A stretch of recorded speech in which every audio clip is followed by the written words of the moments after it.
Hello everyone and welcome to this video. Today I will be talking about my current problem with gaming and why I believe games aren't hitting the same anymore. I used to be excited to run home from school, to get on a game and play with my friends, but all the new releases have made me rethink how much I really want to play video games. The most simple example of this is what happened with Fortnite.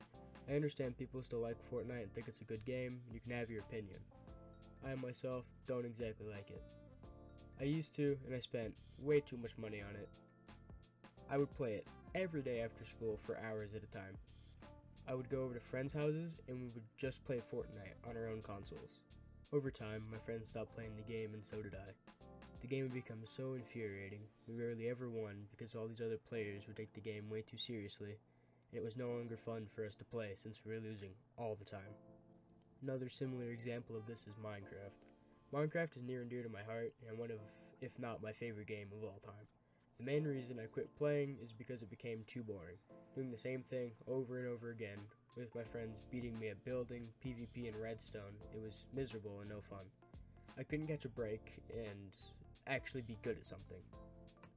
Just to add on to it, my friends had stopped playing Minecraft to play other games, and I followed them.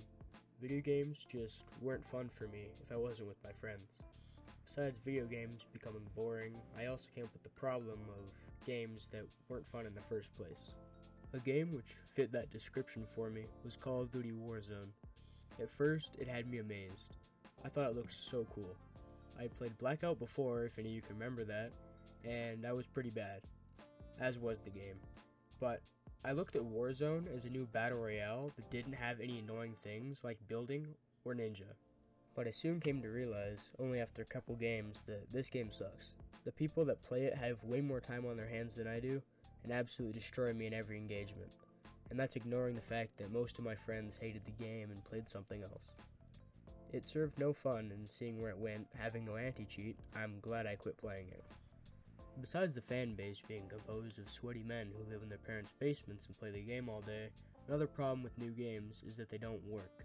Most new games since 2020 don't even work. Take Cyberpunk 2077 for example. Most games since then are a steaming piece of hot garbage, minus a few exceptions. I'm not saying every game pre-2020 is perfect. Example, No Man's Sky.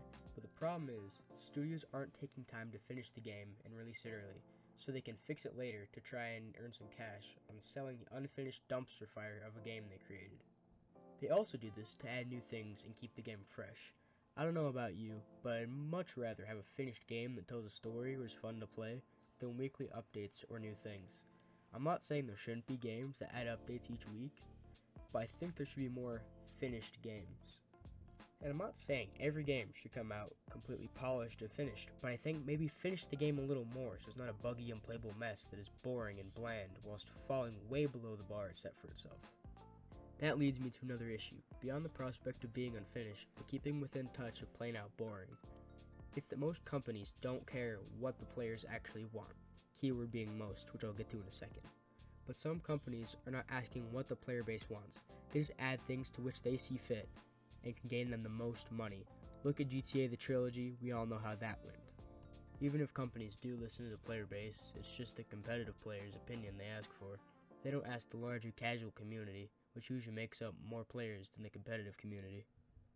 And with all of that out of the way, I'd like to add that I'm not saying every company and game is like this, but the majority are. I'm very thankful for the companies that finish their game and really put time into crafting a perfect world and/or story, and making it interesting to play. This leads me to the point of why I haven't been uploading for 10 months. Games don't feel the same as they used to. I don't want to be some brain-dead idiot who plays the same game as everyone else. I want to keep things unique and make entertaining videos. I also keep the standard that I actually like the game that I play, so that I'm not torturing myself with boredom by playing it. So I do my best to find content, and on occasion I have, but that leads to my second issue on why I have not been uploading. Paying for editing software. Paying for an editing software has posed a serious issue, because I don't have money to just throw at an editing software or things of the like. I already have to pay for other softwares and games, never mind the things in real life to pay for. But recently, I decided to pay for a month of editing software, so I could force myself to make a video, so here we are. I know this video isn't flashy or I'm gonna give away money type of video or some clickbait title because I don't believe in clickbait titles, and I don't have a ton of editing or video making skill, and I have no extra money to donate or I would. I plan from here on out to make videos, hopefully bi-weekly at least, but no promises because I can't promise any games will be worth recording, or I'll even have the motivation to do them. Anyways, I'll see you wonderful people in the next video. Bye.